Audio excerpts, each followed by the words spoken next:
The Devil in America. August 23rd, 1877. "'Tis all right if I take a candle, ma'am," Easter said. Her mother bent over at the black iron stove, and lifted another smoking hot pan of cornbread from the oven. Ma'am just hummed, meaning, "Go head." Easter came wide around her mother, wide around the sizzling skillet, and with the ramrod of Brother's old rifle hooked up the front left burner. She left the ramrod behind the stove, plucked the candle from the fumbling, strengthless grip of her ruined hand, and dipped it wick first into flame.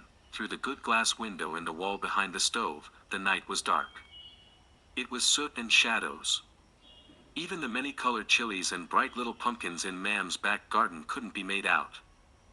A full supper plate in her good hand, lit candle in the other, Easter had a time getting the front door open, then out on the porch, and shutting back the door without dropping any food.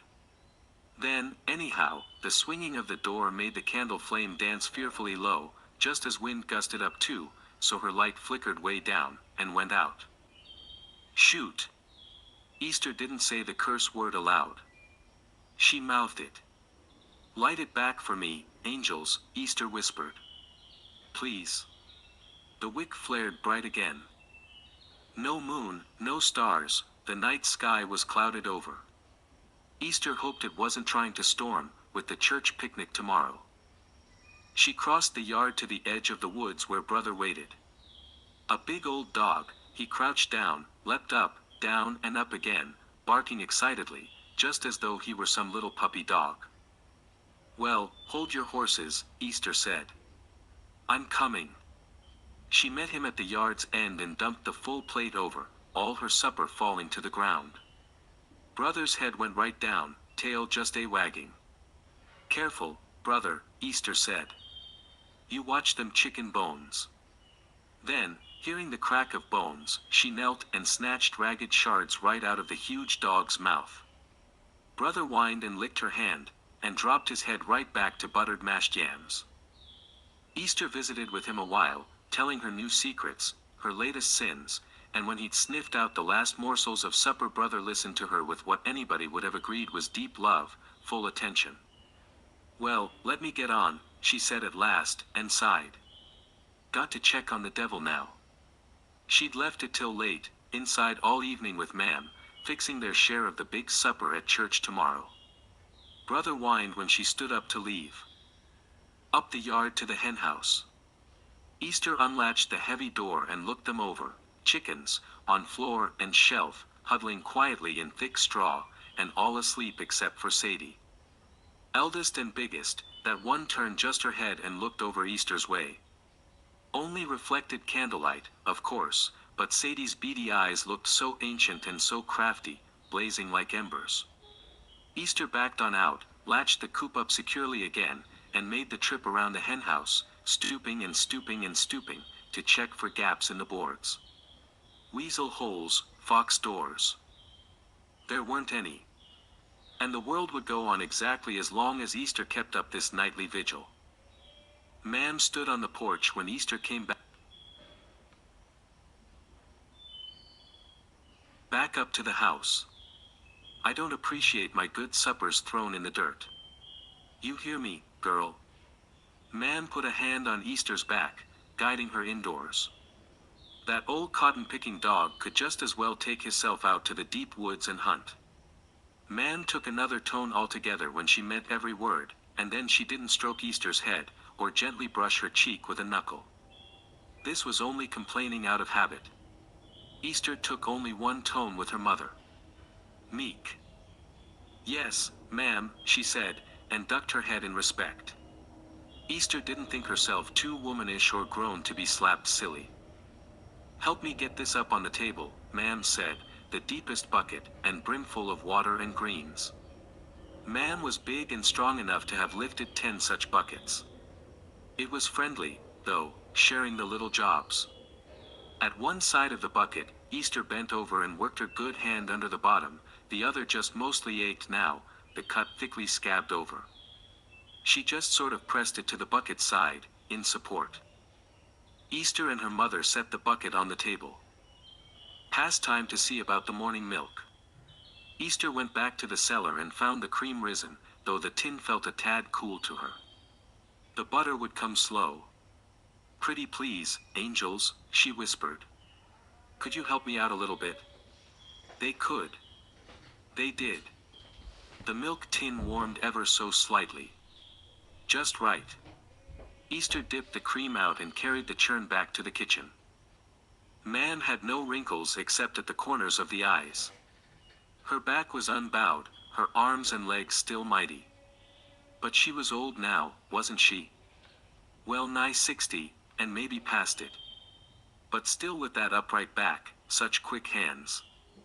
Pretty was best said of the young. Soubrette Toussaint was very pretty, for instance, so what was the right word for Mam's severe cheekbones, sharp almond-shaped eyes, and pinched fullness of mouth?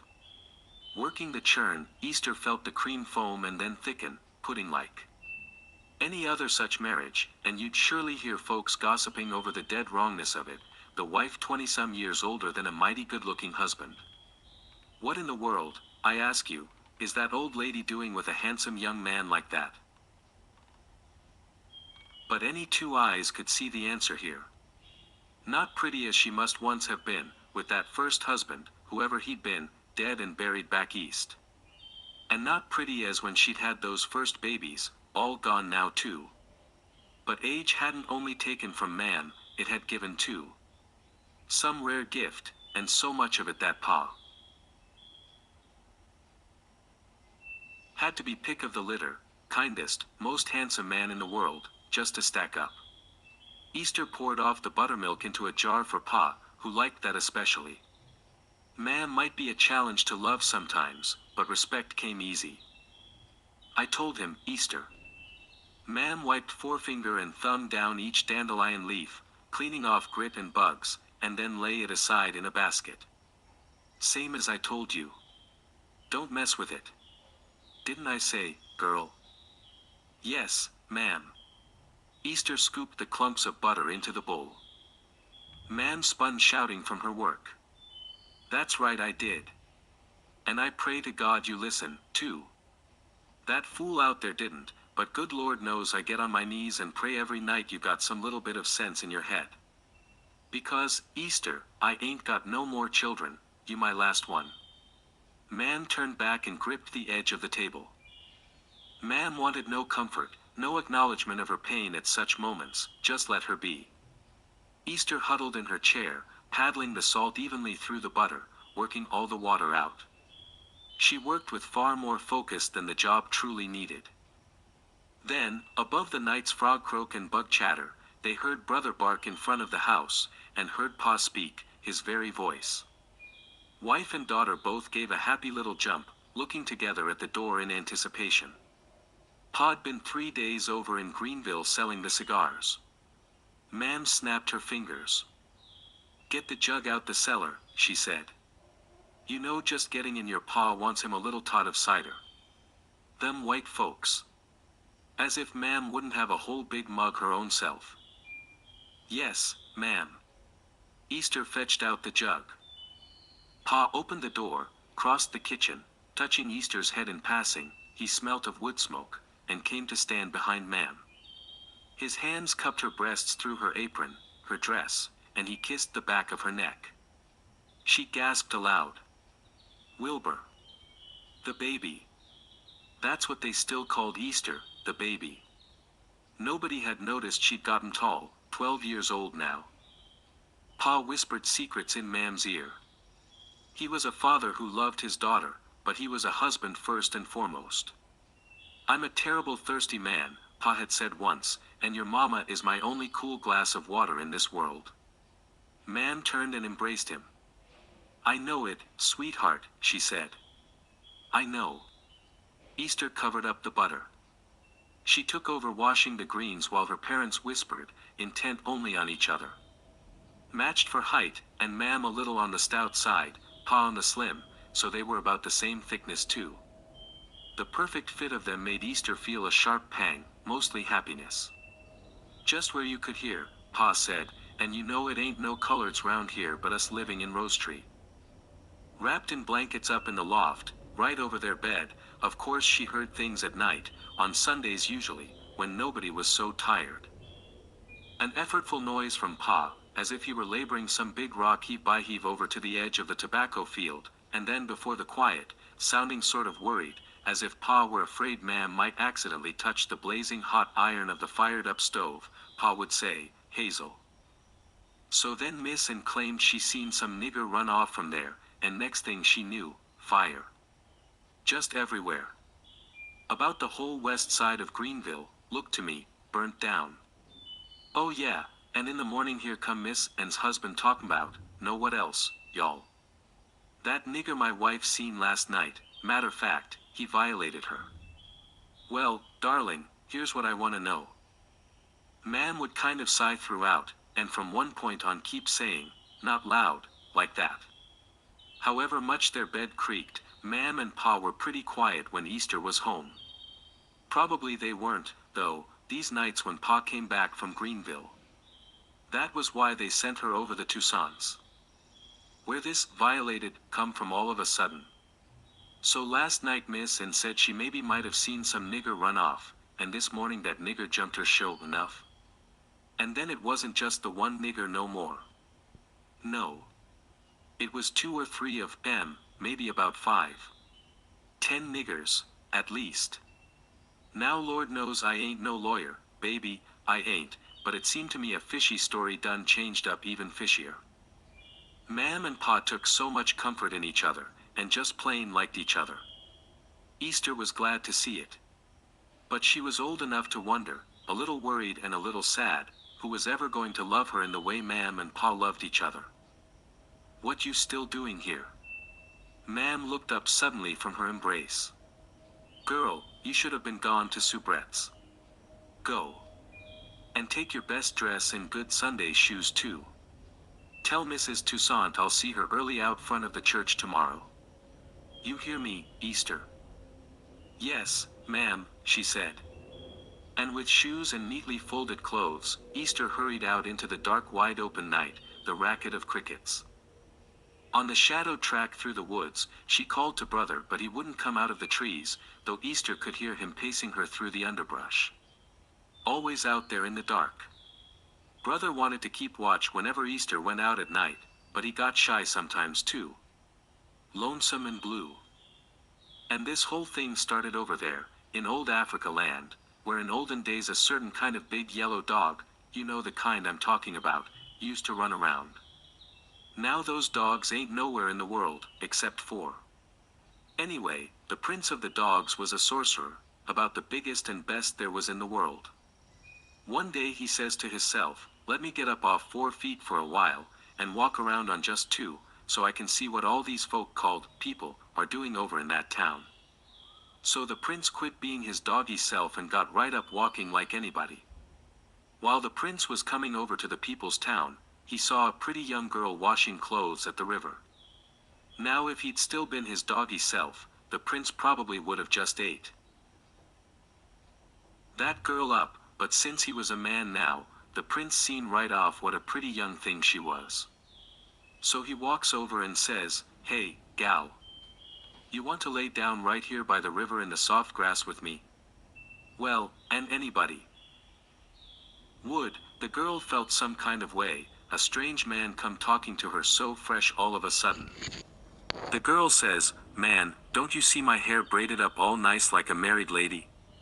Because that's how they did over in Africa land. The married ladies, the girls still at home, plaited their hair up different. So the dog prince said, oh, I'm sorry. I come from a long way off, so I didn't know what your hair meant. And he didn't either, 'cause dogs don't braid their hair like people do. Humph, says the gal, all the while sort of taking a real good look over him.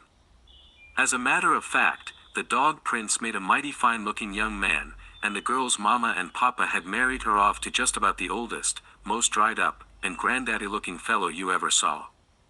That old man was rich, sure, but he really couldn't do nothing in the married way for a young gal like that, who wasn't 20 years old yet. So, the gal says, humph. Where you come from anyways? What you got to say for yourself? And it must have been pretty good too, whatever the prince had to say for hisself, because, come 9 months later, that gal was mama to your great-great, 20 greats, grandmama, first one of us with the old Africa magic. It wasn't but a hop, skip, and jump through the woods into Rose Tree proper. Surrounding the town green were the church, Mrs. Toussaint's general store, and the dozen best houses, all 2 stories, with overgrown rosebushes in front. At the other side of the town green, Easter could see Soubrette sitting out on her front porch with a lamp, looking fretfully out into night. It felt nice knowing somebody in this world would sit up for her, wondering where she was everything all right?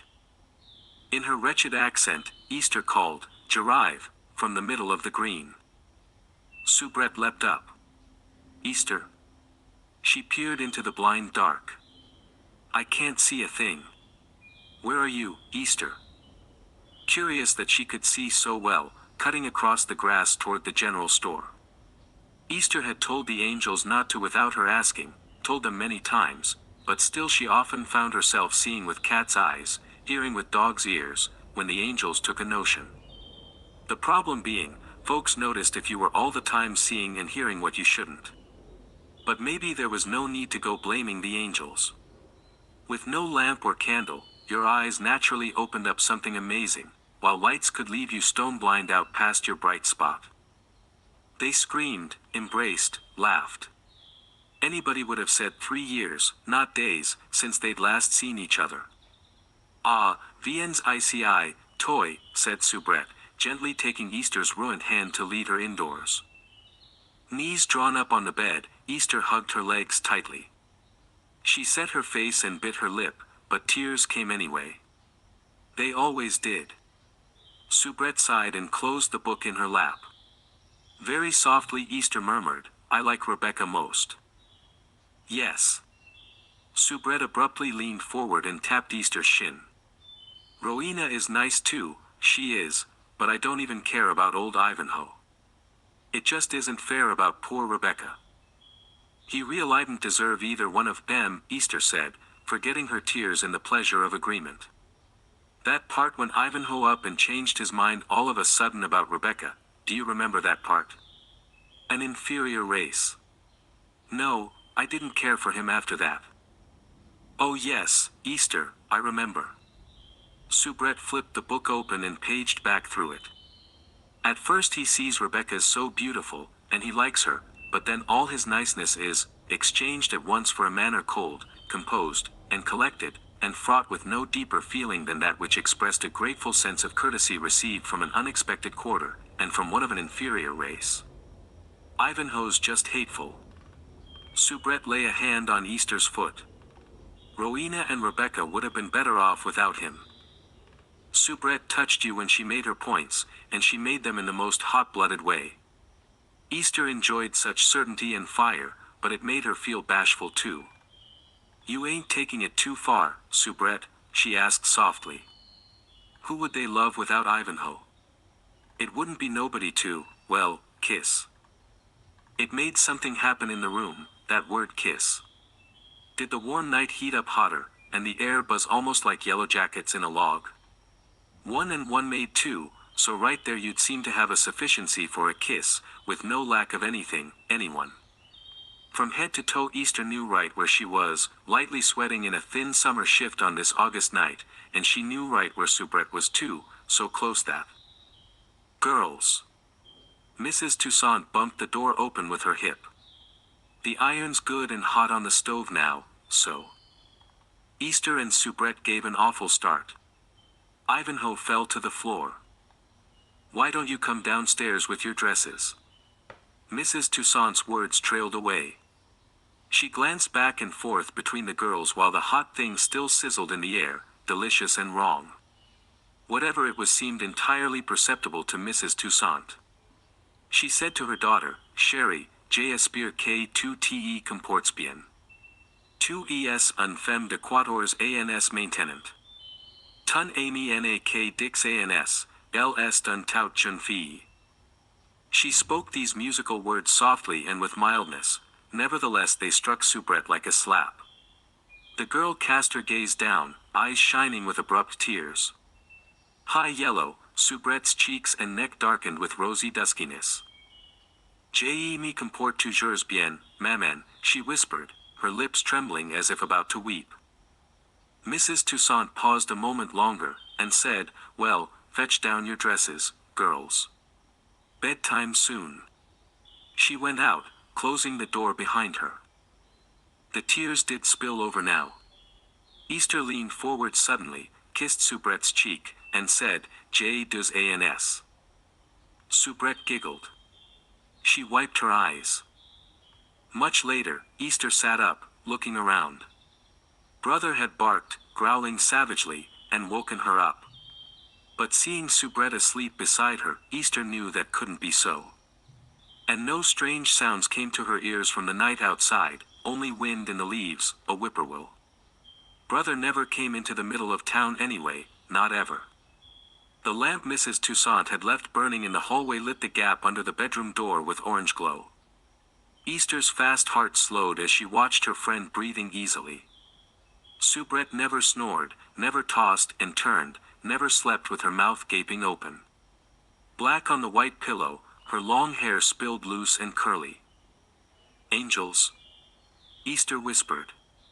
Can you make my hair like Soubrette's? This time the angels whispered, give us the lick less taste of her blood, and all Sunday long tomorrow your hair will be so nice. See that hat pin? Just stick Soubrette in the hand with it, and not even too deep. Prettiest curls anybody ever saw. Easter only sighed. It was out of the question, of course. The angels sometimes asked for the most shocking crimes as if they were nothing at all. Never mind, she said, and lay down to sleep.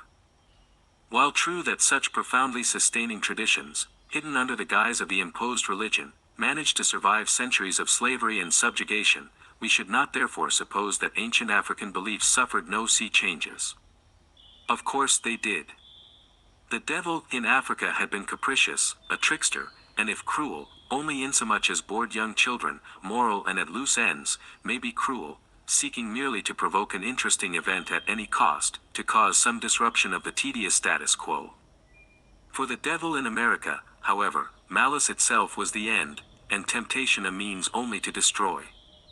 Here, the devil would pursue the righteous and the wicked, alike and implacably, to their everlasting doom. August 2nd, 1871. The end begins after Providence loses all wiggle room, and the outcome becomes hopeless and fixed. That moment had already happened, Ma'am would have said. It had happened long before either one of them were born. Ma'am would have assured Easter that the end began way back in slavery times, and far across the ocean, when that great-grandfather got snatched from his home and the old wisdom was lost. Easter knew better, though. A chance for grace and new wisdom had always persisted, and doom never been assured, right up until, 6 years old, Easter did what she did one August day out in the tobacco fields. On that morning of bright skies, Pa headed out to pick more leaves and Easter wanted to come along. He said, let's ask your mama. But he said, Wilbur. Ma'am looked surprised. He told us, you ain't to take the baby out there, no time, no way. Pa hefted Easter up in his arms, and kissed her cheek, saying, well, it's going on 3 years now since he ain't been here to say bet not or say yep, go, head. So I wonder how long we supposed to go on doing everything just the way he said, way back when. Forever. And the baby wants to go. Pa set her down and she grabbed a handful of his pants leg and leaned against him. But, darling, if you say not to, then we won't. Just that simple. Most men hardly paid their wives much mind at all, but Pa would listen to any little thing Ma'am said. She, though, hated to tell a man what he could and couldn't do, some woman just snapping her fingers, and the man running lickety-split here and there. Ma'am said that wasn't right. So she crossed her arms and hugged herself, frowning unhappily. Well, Ma'am said. Can you just wait a hot minute there with the mule, Wilbur? Let me say something to the baby. Ma'am unfolded her arms and reached out a hand. Come here, girl. Easter came up the porch steps and took the hand, swept along in Ma'am's powerful grip, through the open door, into the house. Set. Man pointed to a chair. Easter climbed and sat down. Man knelt on the floor. They were eye to eye. She grasped Easter's chin and pulled her close. "Tell me, Easter, what you do, if some lady in a red silk dress come trying to talk to you." I shake my head no, ma'am, and turn my back on her. "Then the lady have to go away." "That's right. But what if that strange lady in the red dress say, want me to open up St. Peter's door, and show you heaven? What if she say to you, see them birds flying there? Do me one itsy bitsy favor, and you could be in the sky flying too. What then, Easter? Tell me what you do." "Same thing, ma'am." She knew her mother wasn't angry with her, but ma'am's hot glare, the hard grip on her chin, made tears prick Easter's eyes. "I turn my back, ma'am." "She have to go, if I just turn my back away?" "Yes." "And will you promise, Easter? Christ is your Savior, will you swear to turn your back, if that lady in the pretty red dress come talking to you?" Easter swore up and down, and she meant every word too. Ma'am let her go back out to her father, and he set her up on the mule. They went round the house and down the other way, on the trail through woods behind Ma'am's back garden that led to the tobacco fields. Pa answered every question Easter asked about the work he had to do there. That woman in the red dress was a sneaky liar. She was that old serpent, called the devil, and Satan, which deceiveth the whole world. Warned by Ma'am, Easter guarded night and day against a glimpse of any such person. In her whole life, though, Easter never did see that lady dressed all in red silk. Easter knew nothing about her. She only knew about the angels. She didn't see them either, just felt touches like feathers in the air, 2 or 3 angels, rarely more, or heard sounds like birds taking off, a flutter of wings. The angels spoke to her, once in a while, in whispering soft harmony. They never said anything bad, just helpful little things. "Watch out, Easter, gone rain cats and dogs once that cloud there starts looking purplish. Your folks sure would appreciate a little while by theyself in the house. Why not be nice? Ma'am's worried sick about Pa over in Greenville, with those white folks, so you do best to keep your voice down, and tiptoe extra quiet, else you bout to get slapped into tomorrow. And, Easter, don't tell nobody, all right? Let's us just be secret friends." "All right," Easter said. The angels were nice, anyway, and it felt good keeping them to herself, having a secret. No need to tell anybody. Or just brother, when he came out the woods to play with her in the front yard, or when Ma'am let her go walking in the deep woods with him. But in those days brother used to wander far and wide, and was gone from home far more often than he was around. The tobacco fields were full of angels. Ever run, sometime, straight through a flock of grounded birds, and 10,000 wings just rushed up flapping into the air all around you? In the tobacco fields it was like that. And every angel there stayed busy, so the tobacco leaves grew huge and whole, untroubled by flea beetles or cutworms, weeds or weather. But the angels didn't do all the work. Pa and a friend of his from St. Louis days, Senor, dug up the whole south field every spring, mounding up little knee-high hills all over it. Then they had to transplant each and every little tabacky plant from the flat dirt in the north field to a hill down south. It was back-breaking work, all May long, from sunup to sundown. Afterwards, Pa and Senor had only small jobs, until now, time to cut the leaves, hang, and cure them in the barn. Senor had taught Pa everything there was to know about choosing which leaf when, and how to roll the excellent Criolito tabacky into the world's best cigars. What they got out of one field sold plenty well enough to white folks over in Greenville to keep 2 families in good clothes, ample food, and some comforts. A grandfather oak tree grew between the fields, south and north. Pa agreed with Easter. "That big old thing is in the way, ain't it? But your brother always used to say, don't you never cut down that tree, Wilbur. And it do make a nice shady spot to rest, anyway. Why don't you go set over there for a while, baby child?" Easter knew Pa thought she must be worn out and sorry she'd come, just watching him stoop for leaves, whack them off the plant with his knife, and lay them out in the sun. But Easter loved watching him work, loved to follow and listen to him wisely going on about why this, why that. Pa, though, put a hand on her back and kind of scooched her on her way over toward the tree, so Easter went. Pa and Senor began to chant some work song in Spanish. Aya anio onia be. Once in the oak tree's deep shade, there was a fascinating discovery round the north side of the big trunk. Not to see, or to touch, or know in any way Easter had a name for, but she could feel the exact shape of what hovered in the air. And this whirligig thing right here, was exactly what kept all the angels hereabouts leashed, year after year, to chase away pests, bring up water from deep underground when too little rain fell, or dry the extra drops in thin air when it rained too much. And she could tell somebody had jiggered this thing together who hardly knew what they were doing. It wasn't but a blown breath or rough touch from being knocked down. Seeing how rickety the little angel engine was, Easter wondered if she couldn't do better. Pa and Senor did work awful hard every May shoveling dirt to make those hills, and now in August they had to come every day to cut whichever leaves had grown big enough.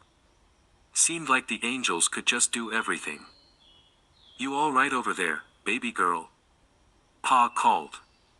Dripping sweat in the glare, he wiped a sleeve across his brow. "Need me to take you back to the house?" "I'm all right," Easter shouted back. "I want to stay, Pa." She waved, and he stooped down again, cutting leaves. "See there? Working so hard." She could help if she just knocked this rickety old thing down, and put it back together better. Right on the point of doing so, she got one sharp pinch from her conscience. Every time Easter got ready to do something bad there was a moment beforehand when a little bitty voice, one lonely angel, maybe, would whisper to her.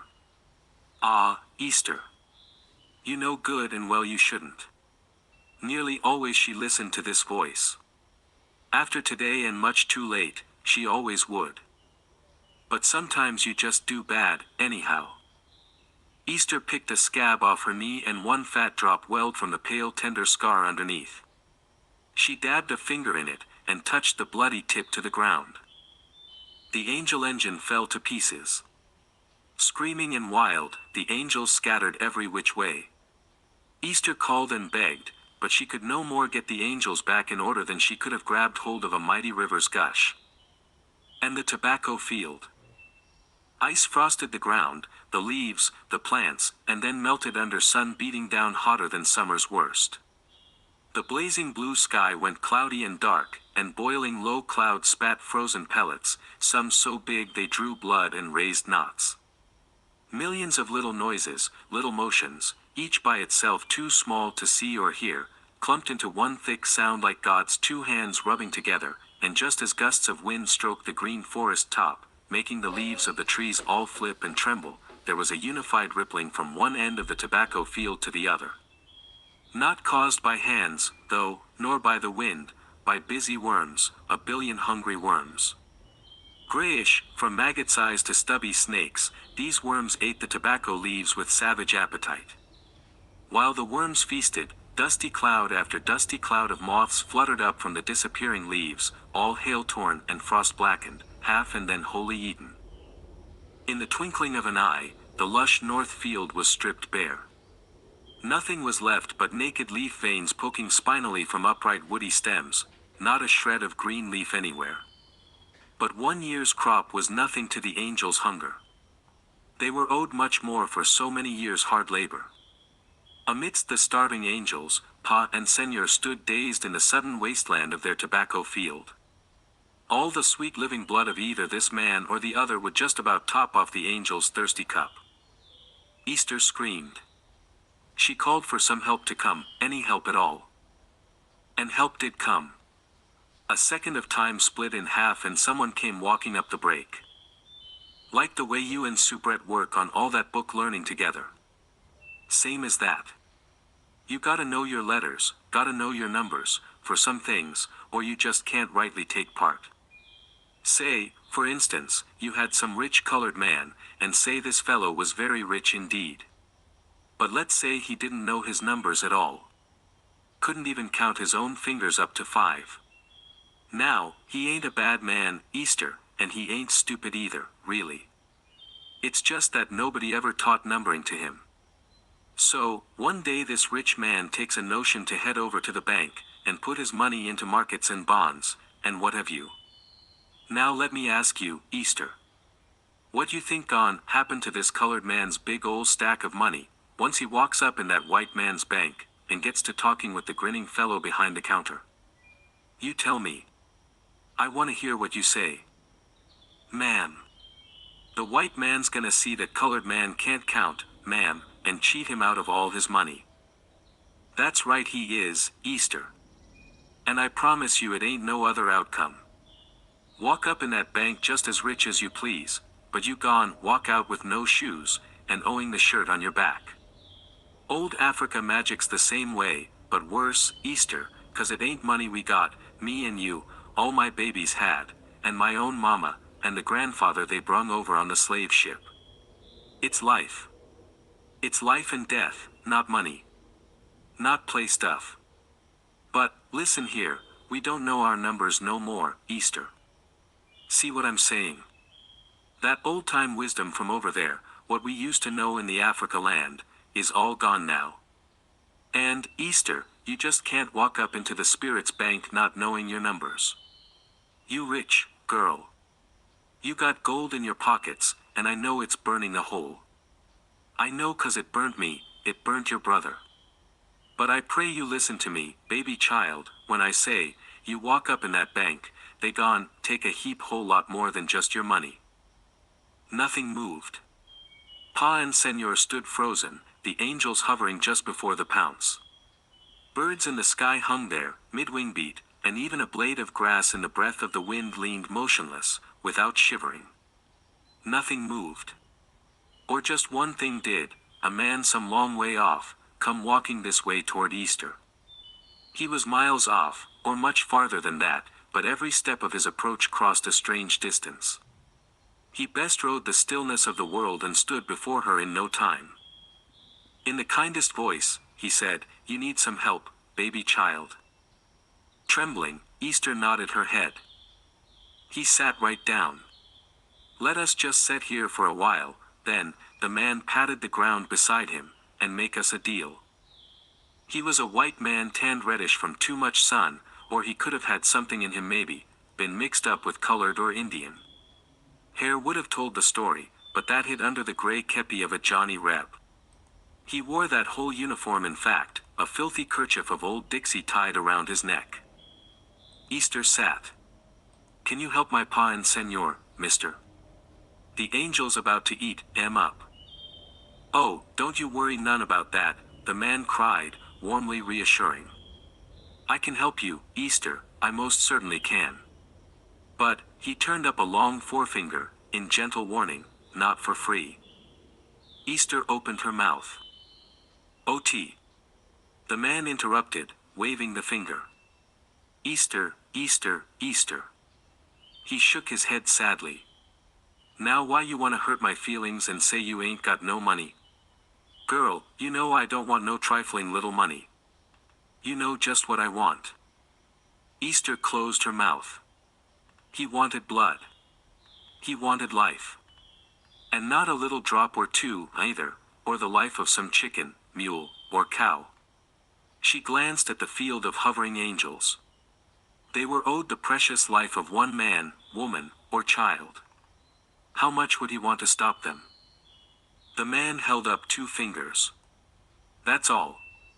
And you get to pick the 2. It don't have to be your pa and Senor at all. It could be any old body." He waved a hand outwards to the world at large. "Couple folk you ain't even met, Easter, somewhere far away. That'd be just fine with me." Easter hardly fixed her mouth to answer before that still small voice spoke up. "You can't do that. Everybody is somebody's friend, somebody's pa, somebody's baby. It'd be plain dead wrong, Easter." This voice never said one word she didn't already know, and never said anything but the God's honest truth. No matter what, Easter wasn't going against it, ever again. The man made a sour little face to himself. "Tell you what then," he said. "Here's what we'll do.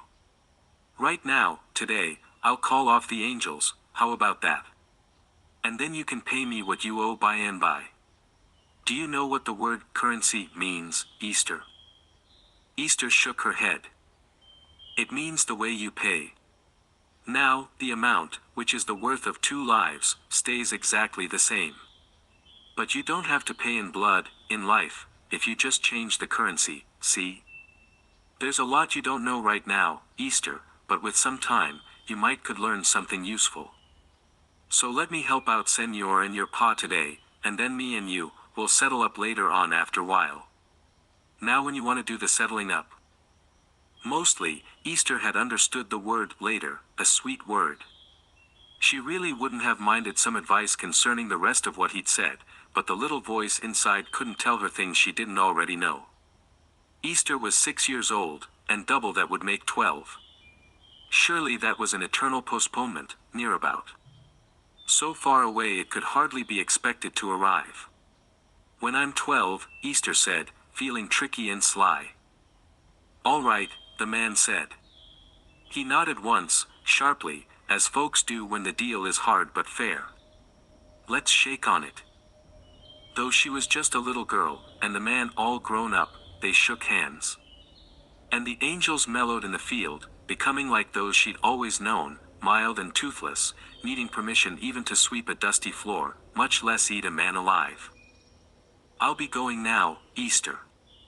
The man waved toward the field, where time stood still. "They'll all wake up just as soon as I'm gone." He began to get up. Easter grabbed the man's sleeve. "Wait." She pointed at the ruins of 2 families' livelihood. "What about the tabaci? We need it to live on." The man looked where Easter gestured, the field with no green whatsoever, and thoughtfully pursed his lips. "Well, as you can see, this year's tabaci is all dead and gone now. 'Tain't nothing to do about that. But I reckon I could set the angels back where they was, so as next year, and on after that, the tabaci will grow up fine. Want me to do that, Easter?" "Yes." The man cocked his head and widened his eyes, taking an attitude of the greatest concern. "Now you show, Easter," he asked. "'Cause that's extra on what you already owe." So cautioning was his tone, even a wildly desperate little girl must think twice. Easter chewed on her bottom lip. "How much extra?" she said at last. The man's expression went flat and mean. "Triple," he said. "And triple that again, and might as well take that whole thing right there, and triple it about 10 more times." Now the very nice face came back. "But what you gon' do, baby girl? You messed up your pa's tabaci field. Gotta fix it." He shrugged in deepest sympathy. "You know how to do that?" Easter had to shake her head. "Want me to then?" Easter hesitated, and then nodded. They shook on it. The man snapped his fingers. From all directions came the sounds and sensations of angels flocking back to their old positions. The man stood and brushed off the seat of his gray wool trousers. Easter looked up at him. "Who are you, mister? Your name, I mean." The man smiled down. "How about you just call me the banker," he said. "'Cause, phew, baby girl, you owe me a lot. Now I'll be seeing you after while, you hear?" The man became his own shadow, and in just the way that a lamp turned up bright makes the darkness sharpen and flee, his shadow thinned out along the ground, raced away, and vanished. "Madre de Dios," Senor said, looking around at the field that had been all lush and full-grown a moment ago. He and Pa awakened to a desolation, without one remnant of the season's crop. With winces, they felt at their heads, all cut and bruised from hailstones. Pa spun around then, to look at Easter, and she burst into tears. These tears lasted a while. Pa gathered her up in his arms and rushed her back to the house, but neither could Ma'am get any sense from Easter. After many hours she fell asleep, still crying, and woke after nightfall on her mother's lap. In darkness, Ma'am sat on the porch, rocking in her chair. When she felt Easter move, Ma'am helped her sit up, and said, "Won't you tell me what happened, baby child?" Easter tried to answer, but horror filled up her mouth and came pouring out as sobs. Just to speak about meeting that strange man was to cry with all the strength in her body. God's grace had surely kept her safe in that man's presence, but the power and the glory no longer stood between her and the revelation of something unspeakable. Even the memory was too terrible. Easter had a kind of fit and threw up what little was in her belly. Once more she wept to passing out. Ma'am didn't ask again. She and Pa left the matter alone. A hard, scuffling year followed, without the money from the cigars, and only the very last few coins from the St. Louis gold to get them through. He was the devil, Easter decided, and swallowed the wild tears. She decided to grow wise in her way as Pa was about tobacco, though there was nobody to teach her. The devil wouldn't face a fool next time. 1908. The mob went up and down Washington Street, breaking storefront windows, ransacking and setting all the black-owned business on fire. Bunch of white men shot up a barbershop and then dragged out the body of the owner, Scott Burton, to string up from a nearby tree. After that, they headed over to the residential neighborhood called the Badlands, where black folks paid high rent for slum housing. Some 12,000 whites gathered to watch the houses burn. Dad. August 24, 1877. At the church, the Ladies' Missionary Society and their daughters began to gather early before service. The morning was gray and muggy, not hot at all, and the scent of roses, as sweet and spoiled as wine, soaked the soft air. "Easter, you go right ahead and cut some for the tables," Mrs. Toussaint said, while they walked over to the church. "Any that you see, still nice and red." She and Soubrette carried 2 big pans of jambalaya rouge. Easter carried the flower vases. Rose bushes taller than a man grew in front of every house on the drive, and were all heavily blooming with summer's doomed roses. Yet Easter could only stop here and there and clip one with the scissors Mrs. Toussaint had given her, since most flowers had rotted deeply burgundy or darker, long past their prime. With more effort than anybody could calculate, the earth every year brought forth these flowers, and then every year all the roses died. "What's wrong, Easter?" Soubrette said. "Ah, it's nothing." Easter squeezed with her good hand, bracing the scissors against the heel of her ruined one. "I'm just thinking, is all." She put the thorny clipping into a vase and made herself smile. At the church there were trestles to set up, wide boards to lay across them, tablecloths, flower vases, an immense supper and many desserts to arrange sensibly. And my goodness, didn't anybody remember a lifter for the pie? "Girls, you run on back up to the house and bring both of mine." She and Soubrette were laying out the serving spoons when Easter saw her parents coming round Rose Tree Drive in the wagon. Back when the Mack family had first come to Rose Tree, before Easter's first birthday, all the white folks hadn't moved to Greenville yet. And in those days Ma'am, Pa, and her brother still had 6 fat pocketfuls of the gold from St. Louis, so they could have bought one of the best houses on the drive. But they decided to live in the backwoods outside of town instead, on account of the old Africa magic, as Easter well knew, although telling the story Ma'am and Pa never gave the reason. Pa unloaded a big pot from the wagon bed, and a stack of cloth-covered bread. Ma'am anxiously checked Easter over head to toe, shoes blacked and spotless, dress pressed and stiffly starched, and she laid her palm very lightly against Easter's hair. "Not troubled at all, are you?" "No, ma'am." "Don't really know what's got me so wrought up," Ma'am said.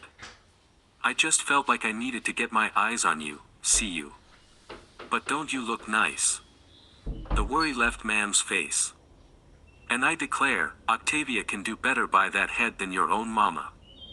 Ma'am fussed a little with the ribbon in Easter's hair, and then went to help Mrs. Toussaint, slicing the cakes. Across the table, Mrs. Freeman said, "I do not care for the look of these clouds." And Mrs. Freeman frowned, shaking her head at the gray skies. "No, I surely don't." "Won't a drop fall today?" the angels whispered in Easter's ear. Sure, 'nough rain hard tomorrow, though. Easter smiled over the table. Oh, don't you worry, Mrs. Freeman. And with supernatural confidence, she said, it ain't gone rain today. The way the heavy-set matron looked across the table at Easter, well, anybody would call that scared, and Mrs. Freeman shifted further on down the table to where other ladies lifted pot lids to stir contents, and secured the bread baskets with linen napkins. It made Easter feel so bad. She felt like the last smudge of filth when everything else is just spick and span. Soubrette bumped her. Take one of these, Easter, will you? 3 vases full of flowers were too many for one person to hold. Maman said to put some water in them so the roses stay fresh.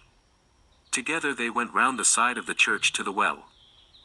When they'd come back, more and more men, old folks, and children were arriving.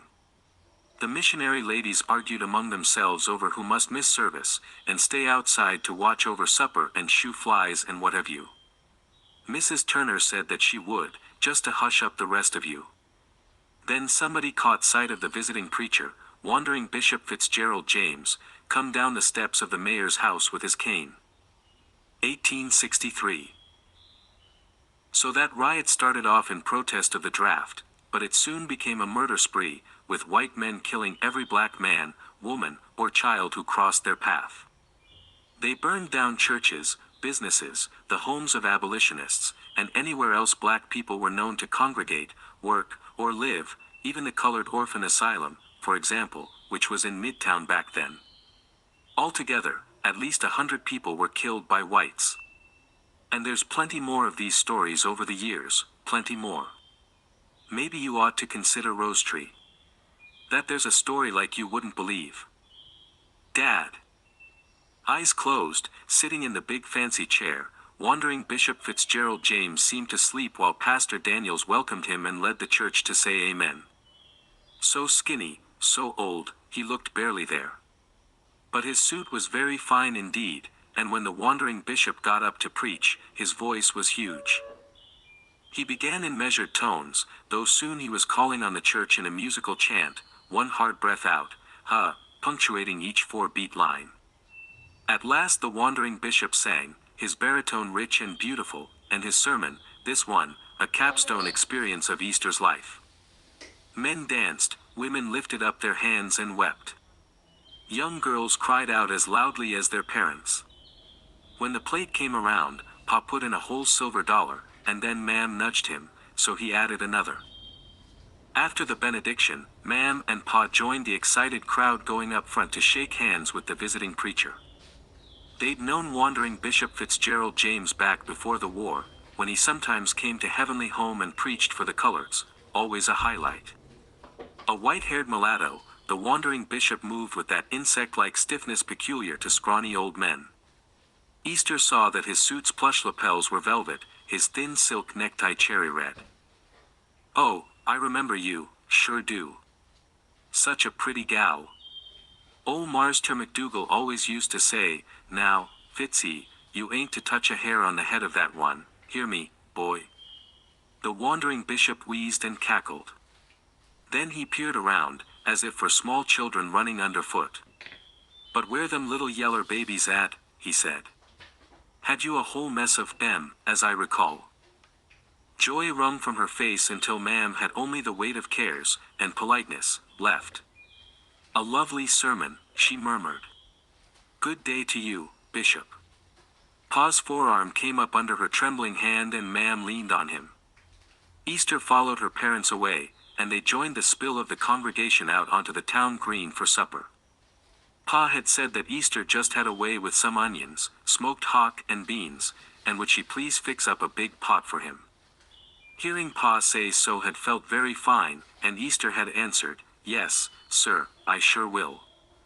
Even offered a feast, half the time Pa only wanted some beans and bread, anyhow.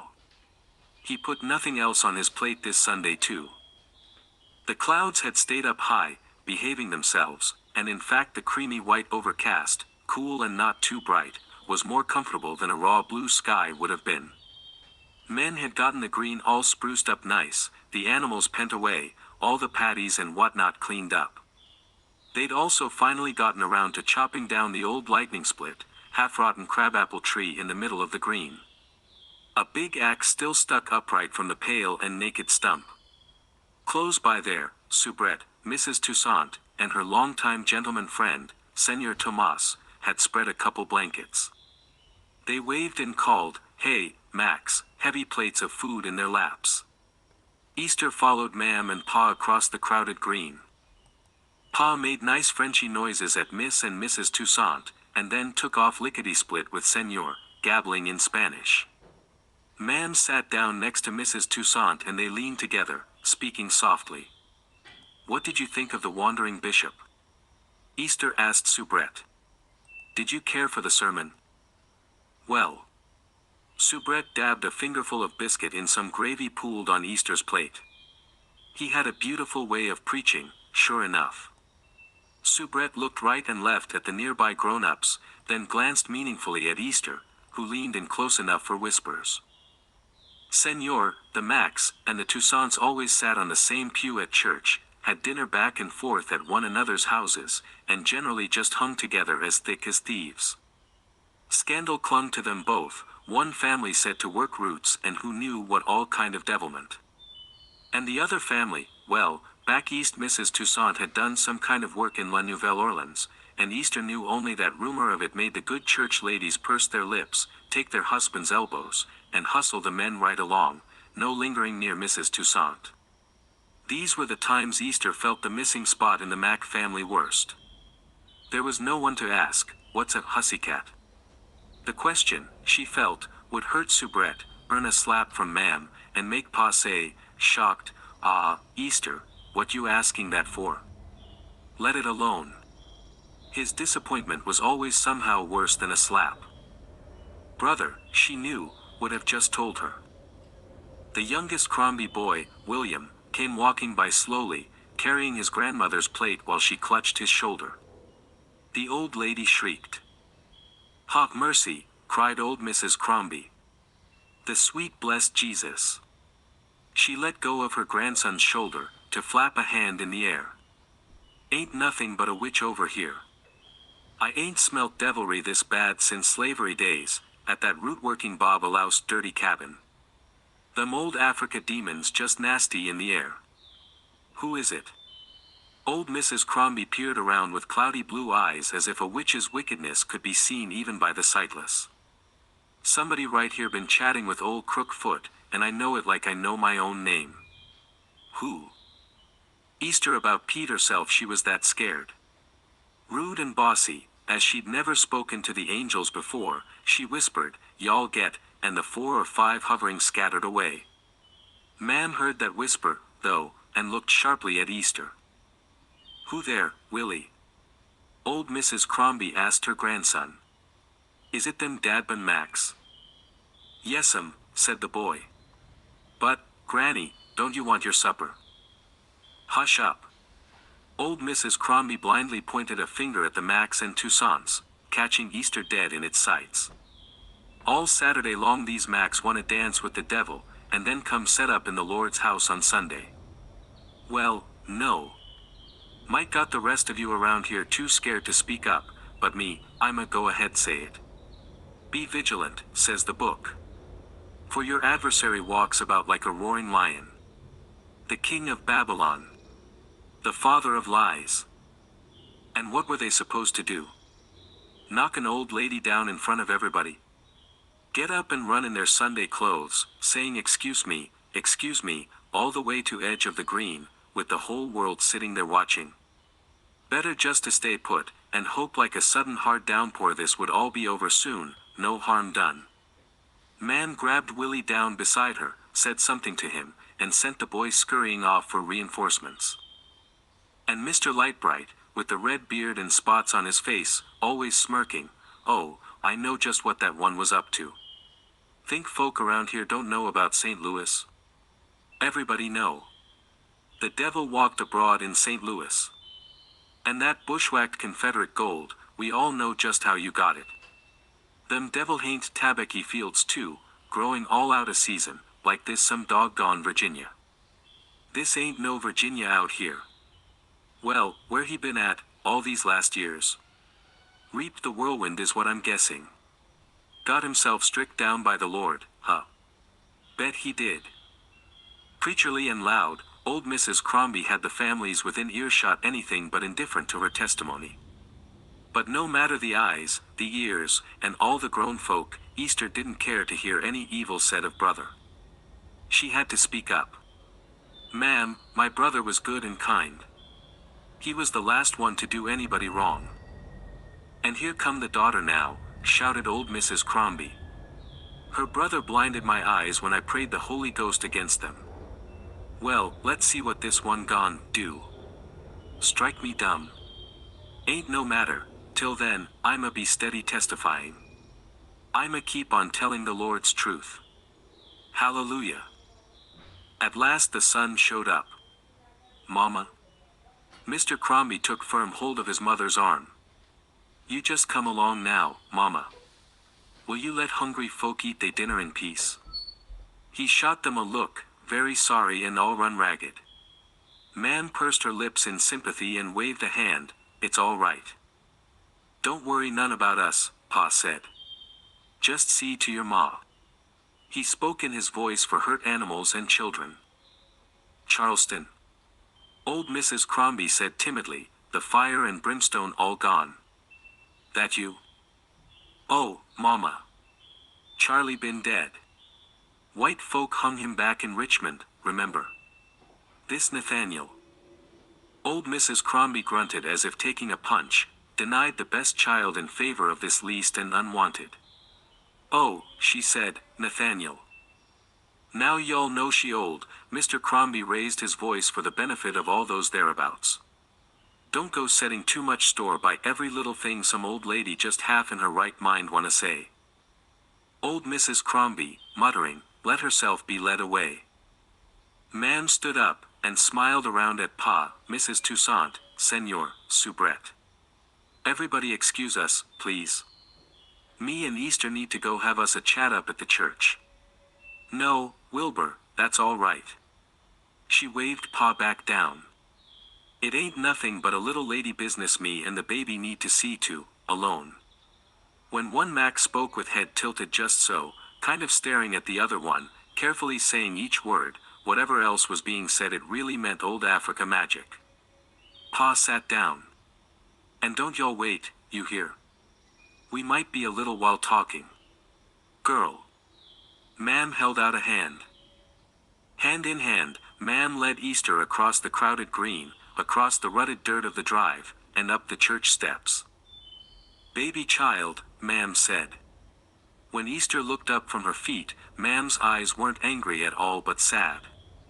"If I don't speak, my babies die," she said. "And if I do, they catch a fever from what they learn, take up with it, and die anyhow." As if Jesus hid in some corner, Ma'am looked all around the empty church. The pews and sanctuary up front, the winter stove in the middle, with storage closet in back. "Oh, Lord, is there any right way to do this?" She sat Easter at the pew across from the wood-burning stove, and sat herself. "Well, I'm just gone to tell you, Easter, and tell everything I know. It's plain to see that keeping you in the dark won't help nothing. This here's what my mama told me. When they grabbed her pa, over across in Africa land, he got bad hurt. It was smooth on top of his head right here." Ma'am lay a hand on the crown of her head, the left side, and all down the middle of the bare spot was knotted up, nasty skin where they'd cut him terrible. And there, right in the worst of the scar was a notch. Something like a deep dent in the bone. You could take the tip of your finger, rest it on the skin there, and feel it give, feel no bone, just softness underneath. "So, you knew him, ma'am?" "Oh, no. My mama had me older than I had you, child, so the grand folk was dead and gone quite a ways before I showed up. Never did meet him. Well, not to meet in the flesh, I never did. Not alive, like you mean it. But that's a whole nother story, and don't matter none for what I'm telling you now. The thing I want you to see is how the old knowing, from grand folk to young folk, got broke up into pieces, so in these late days I got nothing left to teach my baby girl. Nothing except, let that old Africa magic alone. Now he, your great-grandpa, used to oftentimes get down at night like a dog and run around in the dark, and then come on back from the woods before morning, a man again. Might have brought my grandmama a rabbit, some little deer, or just anything he might catch in the night. Anybody sick or lame, or haunted by spirits, you know the ones I mean, folks sunk down and sad all the time, or just always angry. Or the people plain out they right mind, he could reach out his hand and brush the trouble off them, easy as I pick some lint out your hair. And a very fine-looking man he was too, tall as anything and just sweet-natured, I guess you could say. Pleasant. So all the women folk loved him. But here's the thing of it. Because of that hurt on his head, Easter, because of that, he was simple. About the only English he ever spoke was yeah, Mars. And most of the time, things coming out his mouth in the old Africa talk didn't make no sense, either. But even hurt and simple and without his good sense, he still knew exactly what he was doing. Could get down a dog, and get right back up again being people, being a man, come morning, whenever he felt like it. We can't, Easter. Like I told you, like I told your brother. All us coming after, it's just the one way if we get down on 4 feet. Not never getting up no more. That's the way I lost 3 of mine. No. Hush. Set still there and leave me be a minute. So these little bits and pieces I'm telling you right now is every single thing I got from my mama. All she got out of your great-grand and the old folk who knew him from back over there. Probably you want to know where the right root's at for this, for that, for everything. Which strong words to say. What's the best time of day, and proper season? Why the moon pulls so funny, and the rain feels so sweet and means some particular thing but you can't say what. Teach me, ma'am, your heart must be saying. But I can't, Easter, 'cause it's gone. Gone for good. They drove us off the path into a wild night, and when morning came we were too turned around, too far from where we started, to ever find our way again. Do you think I was my mama's onliest? I wasn't, Easter. Far from it. Same as you ain't my only child. I'm just the one that lived. The one that didn't mess around. One older sister, and one younger, I saw them both die awful, Easter. And all your sisters, and your brothers. Easter stood looking through the open doors of the church on a view of cloudy sky and the town green. The creamy brightness of early afternoon had given way to ashen gray, and the supper crowd was thinning out though many still lingered. Arm dangling, Ma'am leaned over the back of the pew and watched the sky, allowing some peace and quiet for Easter to think. And for her part Easter knew she'd learned plenty today from Ma'am about why and where and who, but that she herself certainly understood more about how. In fact Easter was sure of that. She didn't like having more knowledge than her mother. The thought frightened her. And yet, Ma'am had never faced down and tricked the devil, had she? Oh, Easter. Ma'am turned abruptly on the pew. I clean forgot to tell you, and your pa asked me to. A bear or mountain lion, something, was in the yard last night. The dog got scratched up pretty bad chasing it off. Dern dog wouldn't come close, and let me have a proper look-see. Sometimes Ma'am spoke so coldly of brother that Easter couldn't stand it. Anxiously she said, is he hurt bad? Well, not so bad he couldn't run and hide as good as always. But something took a mean swipe across the side of him, and them cuts weren't pretty to see. Must have been a bear. I can't see what else could have gave that dog, big as he is, such a hard time. The barking and racket, last night. You would have thought the devil himself was out there in the yard. But, Easter, set down here. Your mama wants you to set down right here with me now for a minute. Folks took this tone, so gently taking your hand, only when about to deliver the worst. I know you love that mean old bird, Ma'am said. Heaven knows why. But the thing in the yard last night broke open the coop, and got in with the chickens. The funniest thing. Ma'am shook her head in wonder. It didn't touch na bird except Sadie. Ma'am hugged Easter to her side, eyes full of concern. But, Easter, I'm sorry, it tore old Sadie to pieces.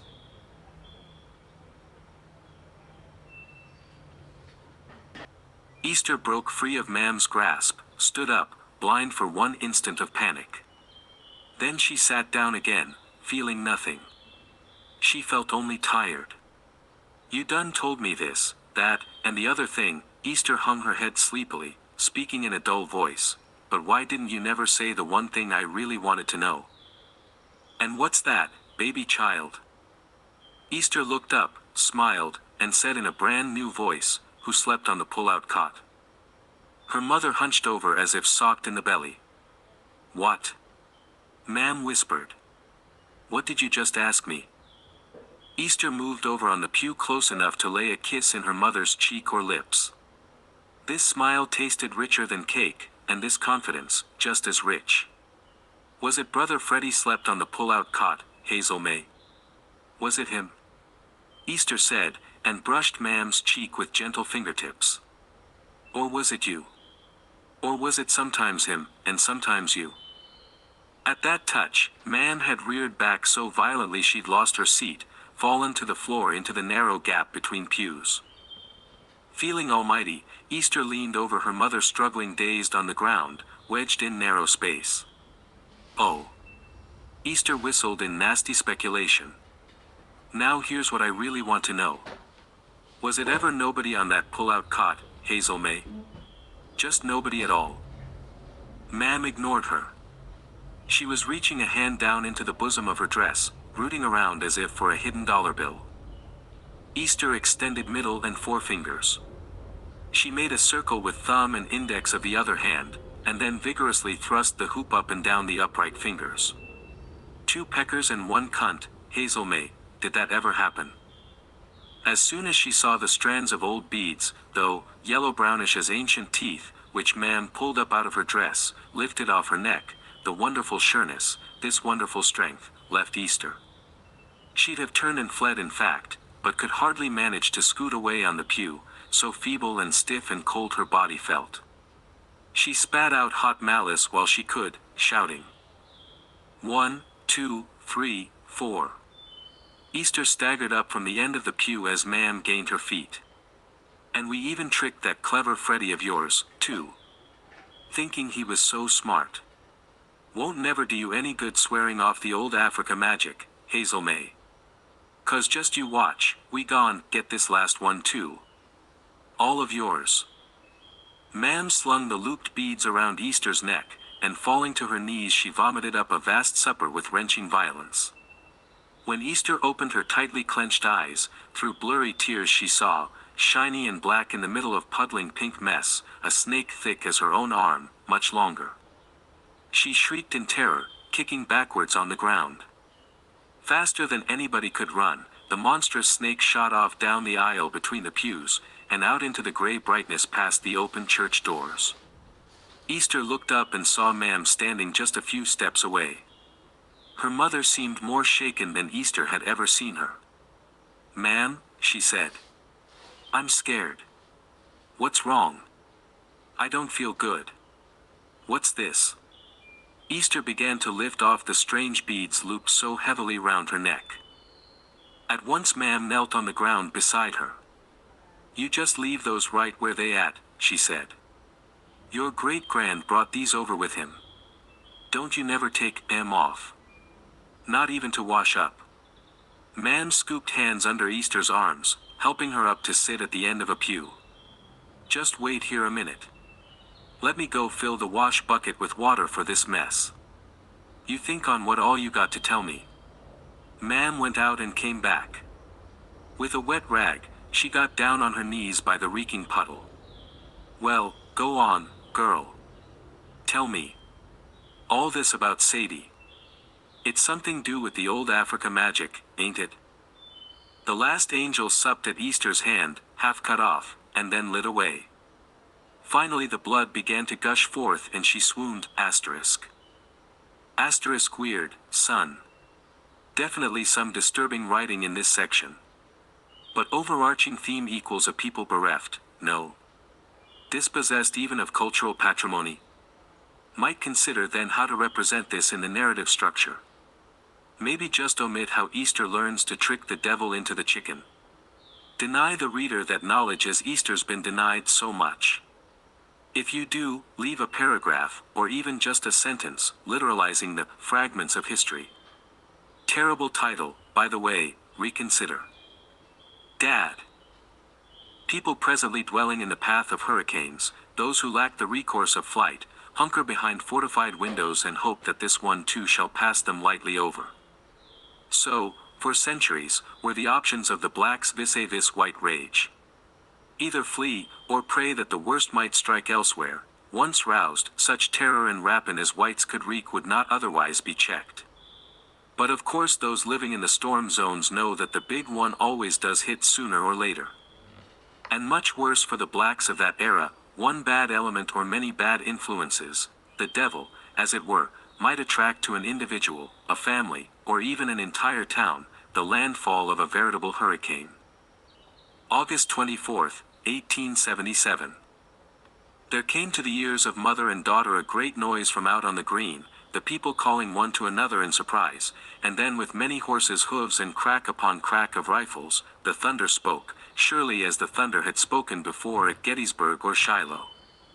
Calls of shock and wonder became now cries of terror and dying. They could hear those alive and afoot run away, and hear the horsemen who pursued them, with many smaller cracks of pistols. There! Shouted white men to each other, that won their running. Some only made grunts of effort, as when a woodsman embeds his axe head and heaves it out of the wood again, such grunts. Phrases or wordless sound, the whiteness could be heard in the voices, essential and unmistakable. Easter couldn't understand this noise at first, except that she should be afraid. It seemed that from the thunder's first rumble ma'am grasped the whole of it, as if she had lived through precisely this before and perhaps many times. Clapping a hand over Easter's mouth, ma'am said, "Hush," and got them both up and climbing over the pews from this one to the one behind, keeping always out of view of the doors. At the back of the church, to the right of the doors, was a closet where men stored the cut wood burned by the stove in winter. In dimness, that closet, very tight, they pressed themselves opposite the wall stacked with quartered logs, and squeezed back into the furthest corner.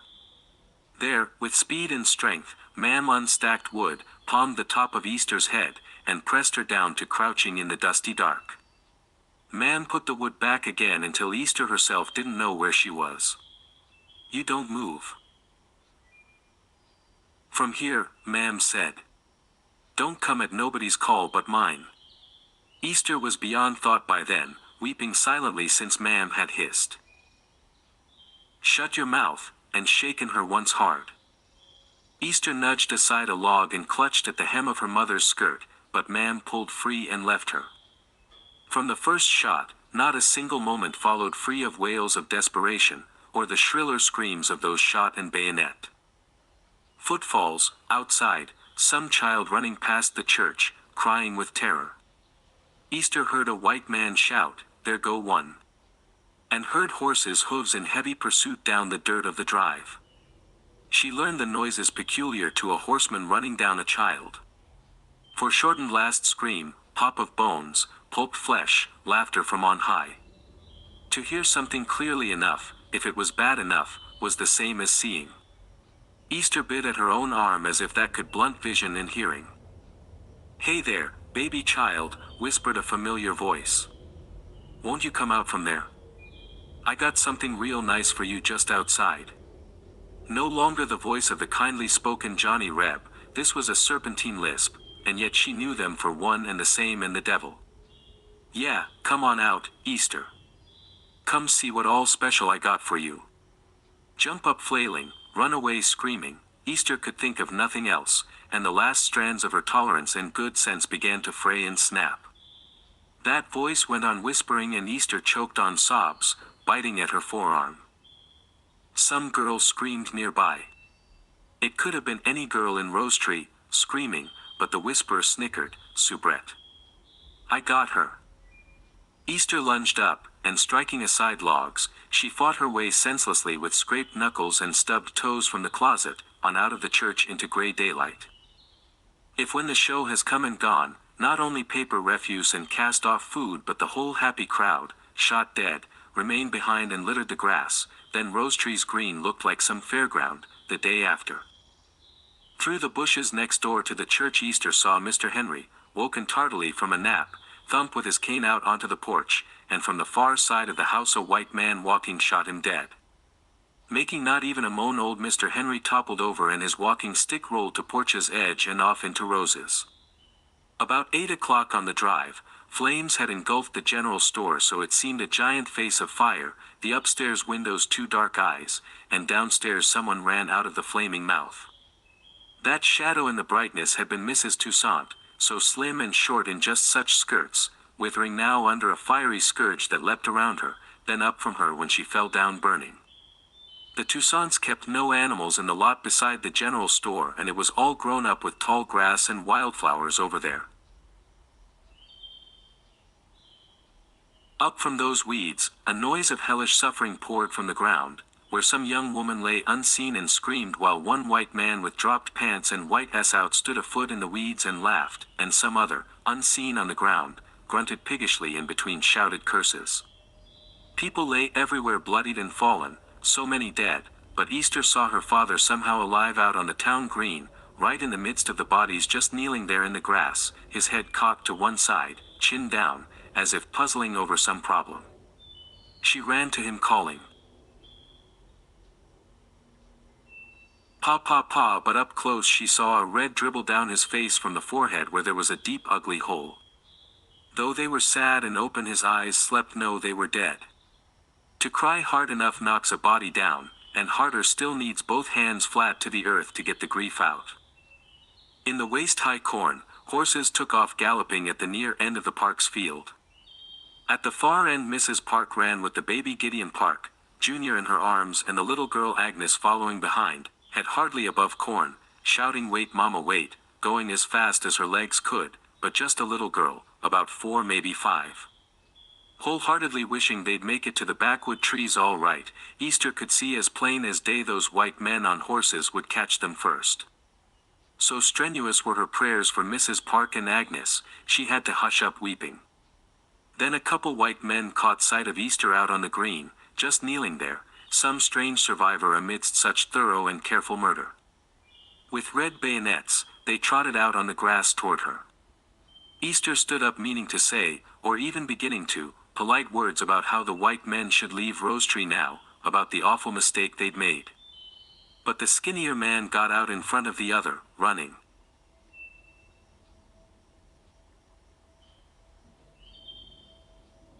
And hauled back with such obvious intent on his rifle with that lengthy knife attached to it, Easter's legs wouldn't hold her. Suddenly kneeling again, she saw her mother standing right next to the crabapple stump. Dress torn, face sooty, in stocking feet, man got smack in the white men's way. That running man tried to change course but couldn't fast enough. He came full on into the two-handed stroke of Mam's axe. Swapped clean off, his head went flying, his body dropped straight down.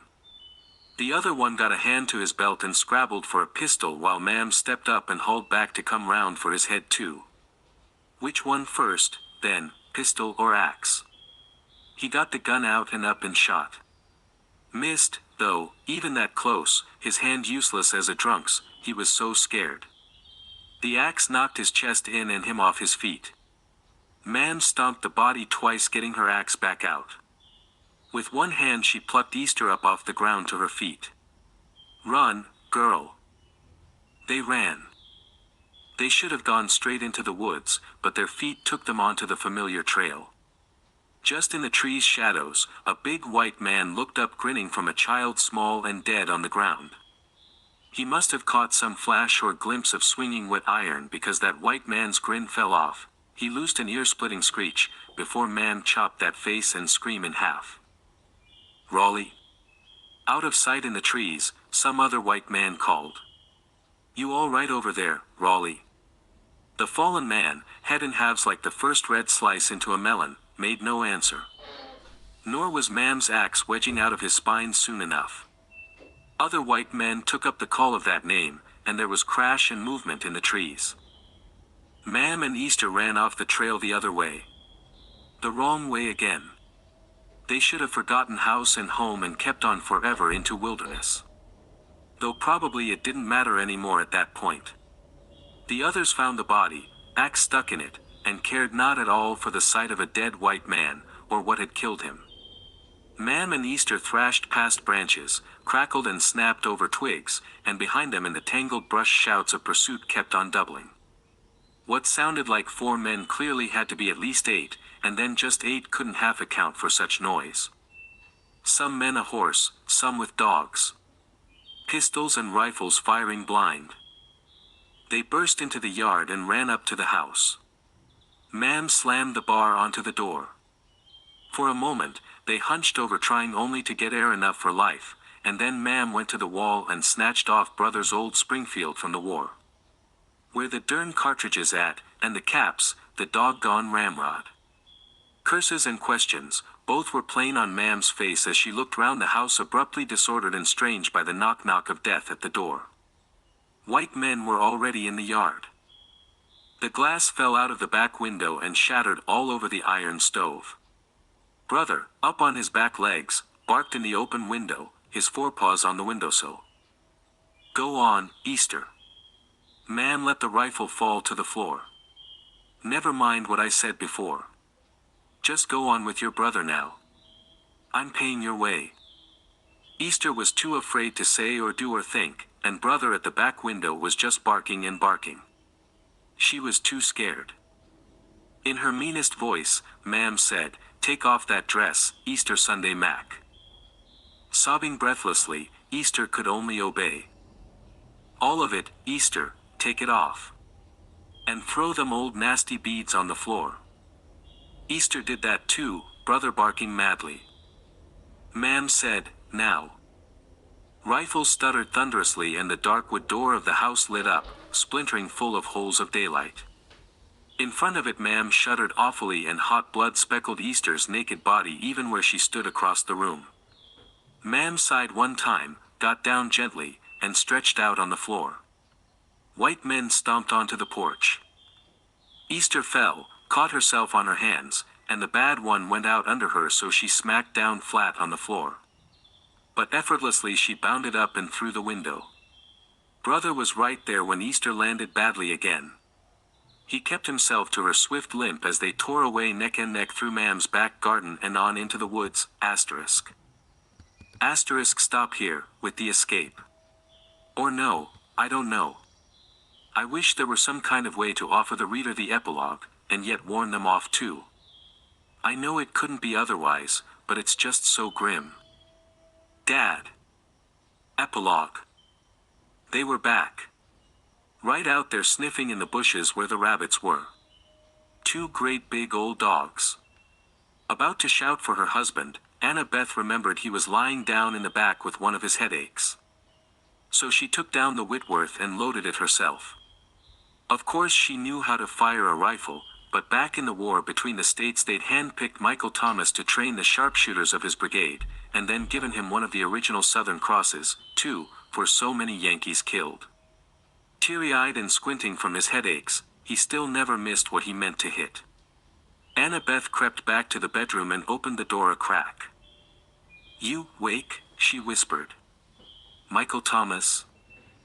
Out of the shadows, Annie. His voice, breathy with pain. What is it? I seen them again. They're right out there in the creepers and bushes by the rabbit burrows. You sure, Annie? My head's real bad. Don't go making me get up and it ain't nothing out there again. I just now seen them, Michael Thomas. Big ol' nasty dogs like nothing you ever saw before. Better the little girl voice, that never failed, got your Whitworth right here, honey. All loaded up and ready to go. Michael Thomas sighed. Here I come, then. The mattress creaked, his cane thumped the floor, and there was a grunt as his bad leg had to take some weight as he rose to standing. Knee shot off at the Petersburg siege, and not just his knee, either, Michael Thomas pushed the door wide, his squinting eyes red, pouched under with violet bags. He'd taken off his half-mask, and so Annabeth felt her stomach lurch and go funny, as usual. Friends at the church, and Mama, and just everybody had assured her she would, sooner or later, but Annabeth never had gotten used to seeing what some chunk of Yankee artillery had done to Michael Thomas' face. Supposed to still be up in there, that chip of metal, under the ruin and crater where his left cheek. Here you go. Annabeth passed off the Whitworth to him. Rifle in hand, Michael Thomas gimped himself over to where she pointed, the open window. There he stood his cane against the wall and laboriously got down kneeling. With practiced grace he lay the rifle across the window sash, nor did he even bother with the telescopic sight at this distance, just a couple 100 yards. He shot, muttering, "Damn." Just look at them, a moment before he did so. The kick liked to knock him over. Annabeth had fingertips jammed in her ears against the report, but it was loud anyhow. Through the window and down the yard she saw the bigger dog, dirty mustard color, had been nosing round in the honeysuckle near the rabbit warren, suddenly dropped from view into deep weeds. Looked like the littler one didn't have the sense to dash off into the woods. All while Michael Thomas reloaded, the other dog nudged its nose downward at the carcass unseen in the weeds, and just looked up and all around, whining, pitiful if it weren't so ugly. Michael Thomas shot that one too. "Ah," he said. "Oh." He swapped the Whitworth for his cane, leaving the rifle on the floor under the window. "My head's killing me." Michael Thomas went right on back to the bedroom to lie down again. He could be relied on to hit just what he aimed for, so Annabeth didn't fear to see gore-soaked dogs yelping and kicking, only half dead, out there in the untamed, overgrown end of the yard, should she take a notion to venture out that way for a look-see. Would them dogs be just as big, up close and stone dead, as they'd looked from far off and alive? But it weren't carcasses nor live dogs, either, back there where the weeds grew thickest. 2 dead niggers, naked as sin. Gal with the back of her head blown off, and Buck missing his